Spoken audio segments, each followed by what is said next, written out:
अगर मैं आपसे कहूं कि सबसे बड़ा नशा कोकेन एक सरल सी आदिवासियों की पुरानी आयुर्वेदिक दवा है, तो इसमें कोई भी हैरानी की बात नहीं है, क्योंकि असल में देखा जाए तो कोकेन जैसे और भी नशीले पदार्थ एक प्रकार से दवा ही तो हैं। हाँ, अब ये बात अलग है कि हमने उन्हें नशे के तौर पर लेना शुरू कर दिया है। किसी भी चीज की अति ही नशा कहलाती है। देश भर में ना जाने कितने युवा इस नशे के शिकार हैं। अगर हाल ही की कुछ खबरों पर नजर डालें तो हम देख सकते हैं कि बॉलीवुड के अभिनेता शाहरुख खान के बेटे आर्यन खान को नशीले पदार्थों का सेवन करने, रखने और तस्करी करने के आरोप में गिरफ्तार किया गया था, पर वो उससे छूट गए। लेकिन ऐसा करने वाले आईआरएस अधिकारी समीर वानखेड़े की मुसीबतें लगातार बढ़ती जा रही हैं। सीबीआई ने समीर वानखेड़े समेत 5 लोगों पर भ्रष्टाचार का मामला दर्ज किया है। वहीं शाहरुख खान की मैनेजर पूजा डडलानी ने बयान दिया कि उन्होंने 18 करोड़ रुपए में समीर वानखेड़े से डील की थी और टोकन के तौर पर एक बैग में 50 लाख रुपए भी पहुंचाए थे। खैर, हम यहाँ बात कर रहे थे कोकेन की, जिसे दक्षिणी अमेरिका के आदिवासी दवा के तौर पर इस्तेमाल करते थे। पर सवाल ये है कि नशे का सामान कैसे बना और ये भारत तक कैसे पहुंचा।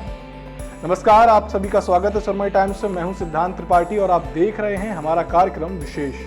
नशीले पदार्थों का हर देश में बड़ा अवैध कारोबार है। LSD, NDMA, cocaine, heroin, DMT की मांग सभी देशों में है। वहीं भारत में कोकेन की मांग सबसे ज्यादा है।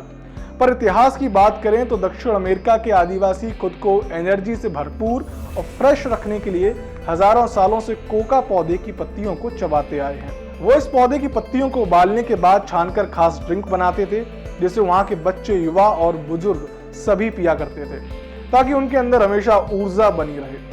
कुछ लोगों का कहना है कि वे ऐसा नशा करने के लिए करते थे, पर वहीं कुछ इतिहासकार कहते हैं कि दक्षिण अमेरिका के आदिवासी कोका पौधे की पत्तियों से बने इस ड्रिंक को नशे की बजाय दवाई के तौर पर इस्तेमाल करते थे। और जब स्पेन के कॉलोनाइजर्स दक्षिण अमेरिका पहुंचे तो उन्हें भी इस पौधे के बारे में जानकारी मिली। उन्होंने कोका पत्तियों के चबाने को अपराध घोषित कर दिया, इसकी खेती पर पाबंदी लगा दी।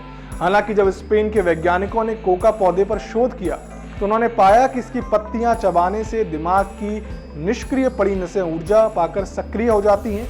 इसके बाद फिर उन्होंने कोका की खेती शुरू करा दी और इस पर 10% का टैक्स लगा दिया। शोध जारी रहा और वैज्ञानिक दिमाग को ऊर्जा देने वाले खास पदार्थ को पत्तियों से अलग करने की कोशिश करते रहे। धीरे धीरे उन्होंने पता लगाया कि इन पत्तियों में एक खास पदार्थ एल्कोलाइड कोकीन है, जिसे पत्तियों से अलग कर पाना बेहद मुश्किल है। फिर ऐसे में कोका पौधे की पत्तियों को ही अमेरिका, स्पेन, ब्रिटेन और जर्मनी में बेचा जाता रहा। शुरुआती दौर में इसका ज्यादा इस्तेमाल वो लोग करते थे जो नींद नहीं आने की समस्या से ग्रसित थे। वे पत्तियों से बने ड्रिंक का इस्तेमाल करते। ड्रिंक पीते उन्हें हल्का नशा होता और वे गहरी नींद में चले जाते। इससे उन्हें अगले दिन बेहतर और ऊर्जावान महसूस होता। धीरे धीरे ये ड्रिंक पूरे अमेरिका में एनर्जी ड्रिंक माना जाने लगा। लेकिन इधर वैज्ञानिकों ने हार नहीं मानी और कोका पौधे की पत्तियों से एल्कोलाइड कोकीन अलग करने की कोशिश करते रहे। और साल 1855 में जर्मनी केमिस्ट फ्रेडरिक गेटेक ने एल्कोलाइड कोकीन को पत्तियों से अलग करने में सफलता हासिल कर ली, लेकिन इसे पाउडर फॉर्म में बदला जर्मनी की एक और केमिस्ट अल्बर्ट नीमेन ने। और इस तरह पाउडर का इस्तेमाल सबसे पहले फार्मा मार्केट में शुरू हुआ। कोकेन पाउडर का शुरुआती दौर में डॉक्टर्स ने सबसे ज्यादा इस्तेमाल किया।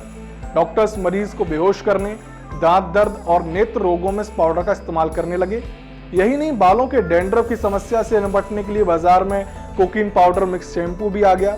यहाँ तक कि कोकीन पाउडर का इस्तेमाल चाय पत्ती में मिलाने के लिए भी किया जाने लगा। इसकी मांग में तेजी से उछाल आया। लोग कोकीन पाउडर से बने उत्पादों की ओर दौड़ने लग गए, क्योंकि उनका सेवन से उनको हल्का नशा भी होता था। और जब इसकी मांग इतनी बढ़ी तो अमेरिका की कंपनी पार्क डेविस ने 1885 में कोकीन की सिगरेट बनाकर बेचना शुरू कर दिया। यही नहीं, कंपनी ने अपने दूसरे प्रोडक्ट्स के तौर पर इसे पैकेट्स बनाकर बेचना शुरू कर दिया।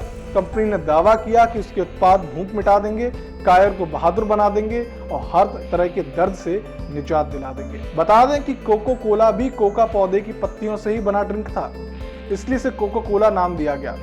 हालांकि कोको कोला कंपनी ने 1906 के बाद एल्कोलाइड कोकीन को अलग करने के बाद ही कोका पौधा की पत्तियों को कोका कोला कंपनी ने 1906 के बाद एल्कोलाइड कोकीन को अलग करने के बाद ही कोका पौधे की पत्तियों को अपने सॉफ्ट ड्रिंक में इस्तेमाल करना शुरू किया। इसके पीने वालों को एनर्जी तो मिलती थी, लेकिन नशा या साइड इफेक्ट नहीं होते थे। वहीं जर्मन सैनिकों को दूसरे विश्व युद्ध के दौरान खाने के बाद निश्चित मात्रा में कोकीन दी जाती।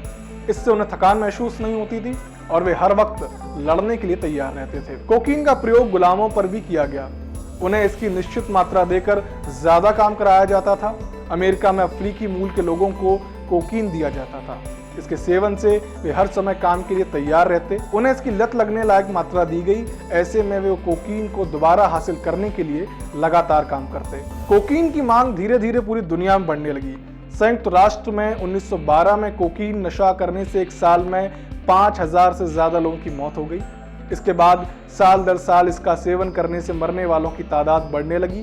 फिर 1922 में दुनिया भर में कोकीन पर पाबंदी लगा दी गई और फिर शुरू हुआ ड्रग माफिया और कार्टेल का दौर। उन्होंने इसे ऊंचे दाम में बेचना शुरू कर दिया। एक अनुमान के मुताबिक आज दुनिया भर में कोकीन का 100 अरब डॉलर से ज्यादा का कारोबार होता है। इसका नियमित सेवन करने वाले 2 करोड़ से ज्यादा लोगों में बड़ा हिस्सा भारत का है। कोलंबियाई के ड्रग स्मगलर्स के बारे में 1970 के दशक में कौन नहीं जानता था।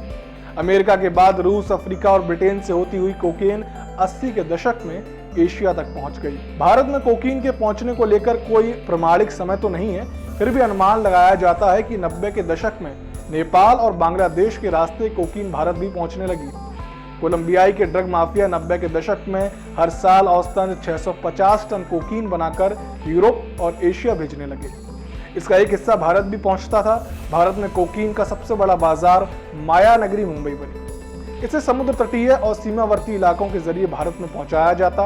कुछ साल पहले global burden of disease study की रिपोर्ट के मुताबिक अवैध ड्रग्स के सेवन से दुनिया भर में 7 लाख से ज्यादा लोगों की मौत हुई।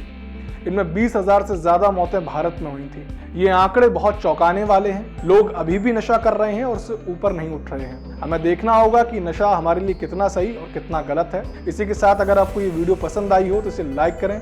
ऐसी और भी वीडियोस के लिए हमारे चैनल को सब्सक्राइब करना ना भूलें।